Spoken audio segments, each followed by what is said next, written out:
اهلا ومرحبا بكم يا بنات في حلقة جديدة من وصفات بتول. النهاردة حلقتنا خاصة على قشرة الشعر، اللي هي طبعا مسببة لنا مشاكل كتير، اولهم تساقط الشعر، غير انها كمان بتسد مسام فروة راسنا. فانا النهاردة جايبه لكم وصفة بمكون واحد في كل بيت، اللي هو خل الابيض. خل الابيض فعال جدا جدا في ازالة قشرة الشعر.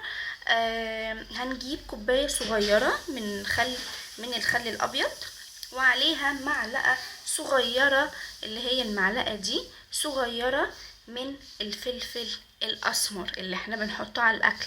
طبعا هتستغربوا من الوصفه وتقول ازاي احنا هنستحمل الفلفل الاسمر في فروه راسنا وهتحرقنا. هي هتحرقك، انا مش هخبي عليكي. هي هتحرقك، بس هتشوفي نتيجه بعدها وهترتاحي تماما من قشره الشعر. مره في التانية في التالتة هتلاقي مفيش قشره نهائيا في شعرك.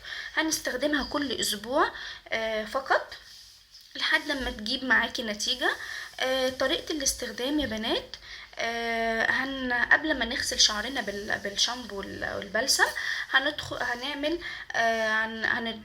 هنحطها في فروة راسنا، ندلقها فروة راسنا وندلك كويس جدا جدا بأصابعنا مش بضوافرنا عشان ما نكسرش الشعر.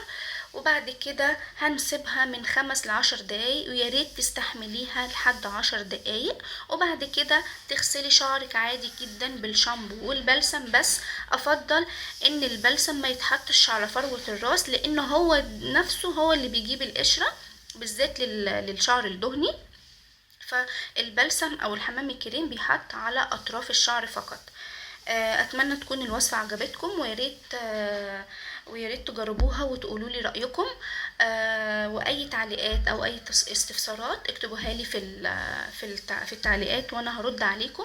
ولو عجبكم الفيديو دوسولي لايك وشير وسبسكرايب وفعلوا زر الجرس عشان يوصل لكم كل جديد. واستنوني في وصفه جديده من وصفات بتول. باي باي.